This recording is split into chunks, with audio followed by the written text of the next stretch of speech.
Hey guys, how you doing? It's Rogway here, and I want to share a real great tip for making your websites better, and also for spotting potential problems with your websites as you're building them.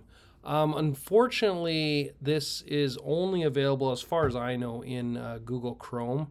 And so, if you need Chrome installed, again, that's something you should get on your computer if possible.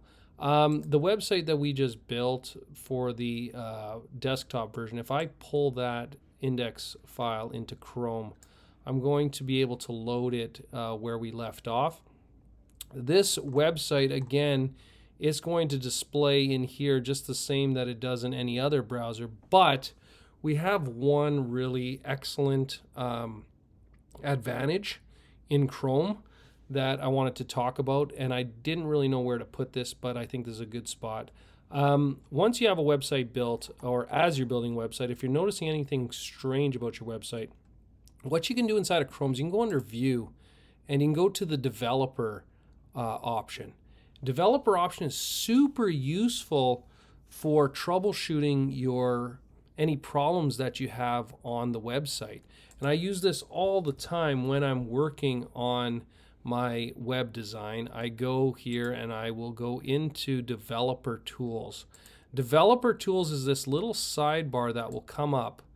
And as long as you're sort of versed in understanding CSS and HTML, you're going to understand what it's saying here. But let me just show you some of the options here. I'm going to skip this one for a second, but you'll notice as I go over the page, it's going to highlight different sections. I don't know why it's not right now, but I'm going to show you another way to do that. Right here.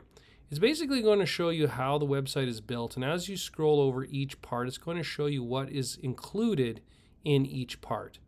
And the neat thing about that is what you're looking at is the beige area, which is the margin, the sort of lighter tan, which is the border. You got the green, which is the padding, and then the actual blue area, which is the div sort of content area.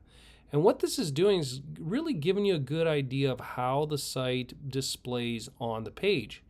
Another great little feature here is this button right here, which allows you to switch between mobile version and desktop version. Okay, so you can see the mobile version right now is not looking very good. We haven't set it up yet.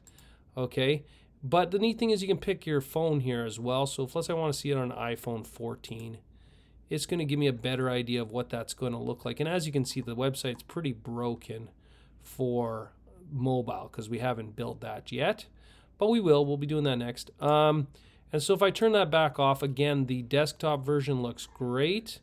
And then another really excellent thing about this developer tool is this option right here, this select an element option.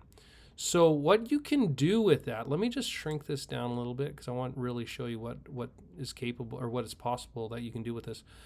This option is great because if there's a part of the site that just isn't looking right, let's say I wasn't happy with the way this block is looking here for the hero title. You'll notice that when I go over it, I've got some information that will show up in the bottom left corner. It tells us the size, the color, the font, the padding amount, all of that stuff. But we can click it like that, and now we can actually go in here and edit all of its attributes. And this is not saving the site. It's not changing the site in any way.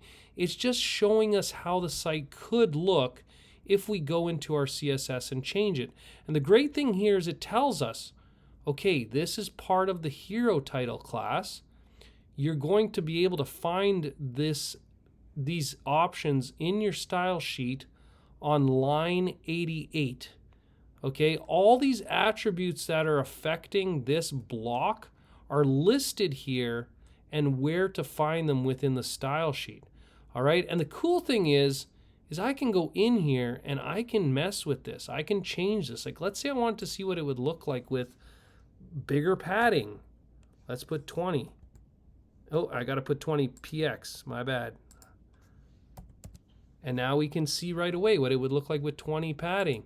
You know, maybe we want to try 50% on the width, and then that's how that would look. Actually, it looks really good. You know, maybe we don't need it at 75. What this lets you do is it lets you experiment with ways that you can make the site look better.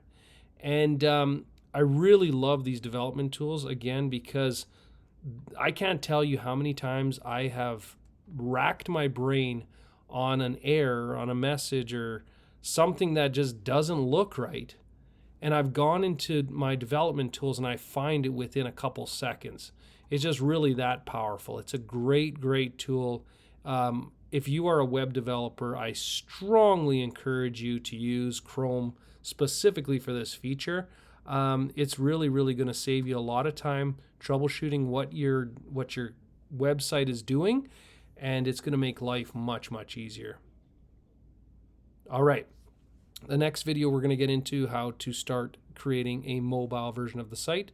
So stay tuned for that. Hopefully you find this stuff helpful. And we're almost done.